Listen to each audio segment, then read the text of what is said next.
তো নমস্কার বন্ধুরা, কেমন আছো সবাই? আশা করি তোমরা সবাই খুব ভালো আছো। তো আজকে আমি তোমাদের জন্য আবার একটি খুবই গুরুত্বপূর্ণ ভিডিও নিয়ে হাজির হয়ে গেছি। তো আজকের ভিডিওতে তোমাদেরকে জানিয়ে দেবো, যারা বাংলা আবাস যোজনার বাড়িতে আবেদন করেছিলে এবং এখনো পর্যন্ত তারা টাকা পাওনি, তারা কিভাবে আবারও নতুনভাবে আবেদন করবে সেইটাই কিন্তু তোমাদেরকে দেখিয়ে দেবো।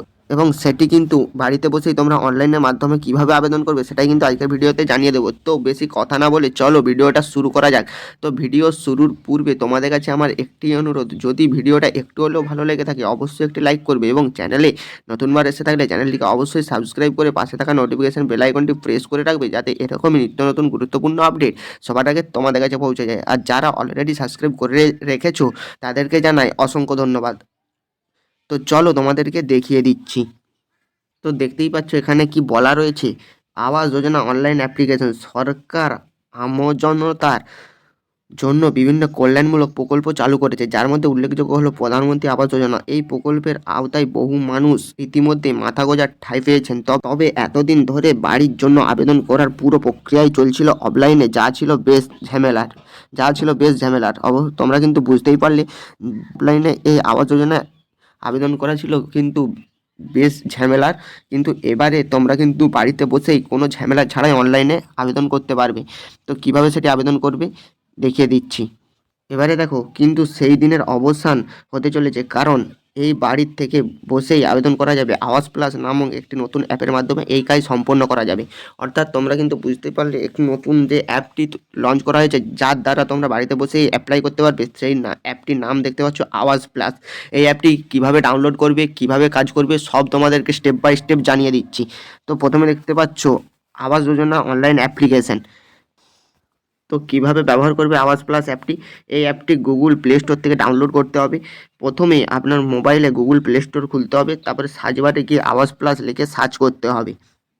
তারপর দেখো অ্যাপটি ডাউনলোড করে ইনস্টল করতে হবে। ইনস্টল করার পর অ্যাপটি খুলতে হবে এবং নতুন ব্যবহারকারী হিসেবে রেজিস্ট্রেশন করতে হবে। এবং তারপরে দেখতে পাচ্ছ রেজিস্ট্রেশন করার সময় অবশ্যই আপনার মানে যে অ্যাপ্লাই করছে তার আধার নম্বর, যার নামে অ্যাপ্লাই হচ্ছে তার আধার নম্বর, জন্ম সার্টিফিকেট, আয়ের শংসাপত্র এবং অন্যান্য প্রয়োজনীয় নথি আপলোড করতে হবে, যেগুলি সেখানে তোমাদেরকে চাইবে। ঠিক আছে, সেইগুলি কিন্তু তোমরা ভালোভাবে দেখে শুনে আপলোড করে দেবে মোবাইল দিয়ে ছবি তুলে। তারপরে 6 নম্বরে দেখতে পাচ্ছ কি বলা হয়েছে, ফেস আইডি বা ছবিরও সংরক্ষণ করতে হবে। সব তথ্য জমা দেওয়ার পর আপনার আবেদন সফলভাবে নিবন্ধিত হবে এবং আপনি আবাস যোজনার তালিকায় আপনার নাম দেখতে পাবেন। অর্থাৎ কিভাবে অনলাইনে আবেদন করবেন সেটিও তোমাদেরকে জানিয়ে দিলাম। তো এবারে দেখতে পাচ্ছ অনলাইন আবেদনের সুবিধা ও সতর্কতা, কি কি সুবিধা রয়েছে এবং কি কি সতর্কতা জারি করা হয়েছে। তো অনলাইন আবেদন প্রক্রিয়া সহজ ও দ্রুত, এতে সময় বাঁচে, দীর্ঘ লাইনে দাঁড়ানোর প্রয়োজন হয় না এবং নথি জমা দেওয়ার জন্য একাধিক দপ্তরে ছুটোছুটি করতে হয় না। তবে প্রযুক্তির সুবিধার পাশাপাশি কিছু ঝুঁকিও রয়েছে। দেখতে পাচ্ছ কি ঝুঁকি? অনলাইনে ব্যক্তিগত তথ্য জমা দেওয়ার সময় তথ্য ফাঁসের আশঙ্কা থেকে যায়। যেহেতু আবাস যোজনার আবেদনে গুরুত্বপূর্ণ নথি ব্যবহার করতে হয়, তাই সতর্কতা অবলম্বন অত্যন্ত জরুরি। কী কী সতর্কতা অবলম্বন করতে বলা হয়েছে দেখতে পাচ্ছ, কিছু সতর্কতা অবলম্বন করুন। তো কী বলা হয়েছে, শুধুমাত্র আধিকারিক ওয়েবসাইট বা বিশ্বস্ত অ্যাপ্লিকেশন ব্যবহার করুন। ফিশিং লিঙ্ক বা ভুয়ো অ্যাপ থেকে দূরে থাকুন। ব্যক্তিগত তথ্য এবং নথি জমা দেওয়ার আগে প্রয়োজনীয় নিরাপত্তা ব্যবস্থা গ্রহণ করুন। তোমরা কিন্তু বুঝতেই পারলে, এই কাজের জন্য তোমরা অন্যান্য কোনো ওয়েবসাইটে হাত দেবে না, সেখানে কোনো রকম তথ্য আপলোড করবে না। যে সরকারের তরফ থেকে যে আওয়াজ প্লাস অ্যাপটি নামানো হয়েছে সেখানেই তোমরা কিন্তু কাজ করবে। ঠিক আছে, তো তারপরে দেখো অ্যান্ড্রয়েড ব্যবহারকারীদের জন্য সুসংবাদ। এখনকার আবেদন প্রক্রিয়াটি শুধুমাত্র অ্যান্ড্রয়েড ব্যবহারকারীদের জন্য প্রযোজ্য। ভবিষ্যতে এই পরিষেবা অন্যান্য প্ল্যাটফর্মেও পাওয়া যাবে বলে আশা করা যাচ্ছে।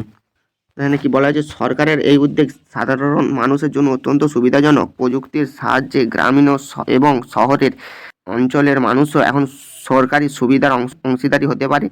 তাই আর দেরি না করে আওয়াজ প্লাস অ্যাপটি ডাউনলোড করুন এবং আপনার আবেদন সেখানে জমা করুন। তো তোমরা কিন্তু বুঝতেই পারলে কিভাবে অ্যাপটি ডাউনলোড করতে হবে, তোমাদেরকে স্টেপ বাই স্টেপ কিন্তু জানিয়ে দিয়েছি। তো বন্ধুরা, এই ছিল কিন্তু আজকের আপডেটটি যদি একটু হলেও ভালো লেগে থাকে অবশ্যই একটি লাইক করবে এবং সবার সুবিধার্থে ভিডিওটা প্রচুর পরিমাণে শেয়ার করে দেবে, যাতে সবাই এই খবরটি পেতে পারে। এবং চ্যানেলটিকে সাবস্ক্রাইব করে পাশে থাকা নোটিফিকেশান বেল আইকনটি প্রেস করে আমাদের পাশে থাকবে। তো ভালো থেকো, সুস্থ থেকো সবাই। নিয়ে আসবো আবার একটি পরবর্তী গুরুত্বপূর্ণ ভিডিও নিয়ে। ততক্ষণের জন্য ধন্যবাদ।